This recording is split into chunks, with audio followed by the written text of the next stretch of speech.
Sir ఈ పినాక 8 కాకుండా ఇంకేమున్నాయి సార్ మనం వాడనివి మన దగ్గర ఉన్న బలమైన అస్త్రాలు? బలమైన నేను ఇంతకుముందు చెప్పాను కదా మీకు K4 అగ్ని ఒకటే కాదు, అగ్ని 1 to అగ్ని 5 వరకు ఉన్నాయి. పృథ్వీలు కూడా అలాగే ఉన్నాయి, నంబర్స్ ఉన్నాయి, సిరీస్ ఉన్నాయి, సైజెస్ లో అన్నింటిలో కూడా. అంటే ఒక్క సైజ్ లేదు, రేంజ్ అంటే ఎలా సైజ్ పెరుగుతుందో రేంజ్ అలా పెరుగుతుంది. అంటే నేను మీకు చెప్పాను కదా, పృథ్వీ 300 కిలోమీటర్స్ నుండి 3000 కిలోమీటర్స్ వరకు, అట్లాగే అగ్ని 3000 కిలోమీటర్స్ నుండి 6500 6000 కిలోమీటర్స్ వరకు.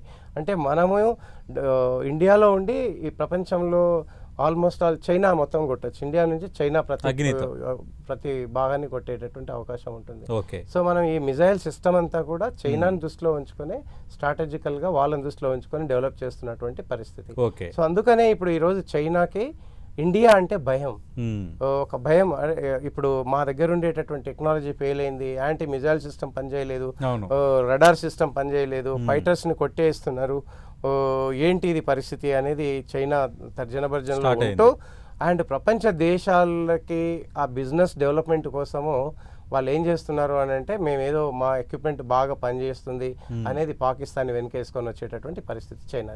రైట్ సార్, ఇప్పుడు మన స్వదేశీ మన బలం కోసం మాట్లాడుకున్నాం.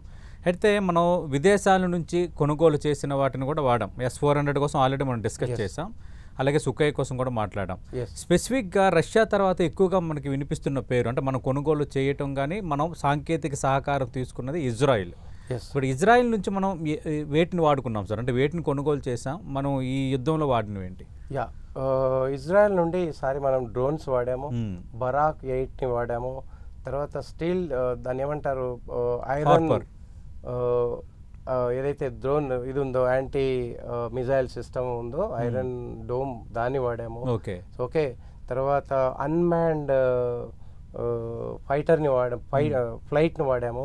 అంటే అది మొత్తం గస్తీ కాసింది, మనకు తెలియదు, మనకి పాకిస్తాన్లో మూలకి ఏం జరిగింది అనేది కమ్యూనికేషన్ ఇచ్చింది ఈసారి మనకి. సో అది అంటే వార్తల్లో లేని ఇదన్నమాట.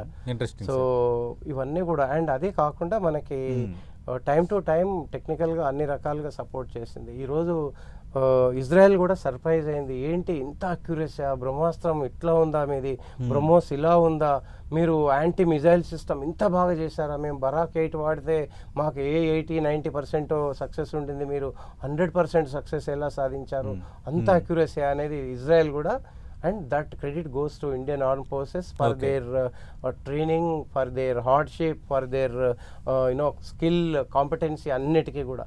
అంటే ఈరోజు ప్రపంచానికి మనం ఎంత టఫ్ అనేది నిరూపించగలిగాం ఈ వీటిని వాడుతూ, ఈ టెక్నాలజీని వాడుతూ, ఆ ఎక్విప్మెంట్ని వాడుతూ, ఈ సొఫిస్టికేషన్ని అడాప్టబుల్ అవుతూ.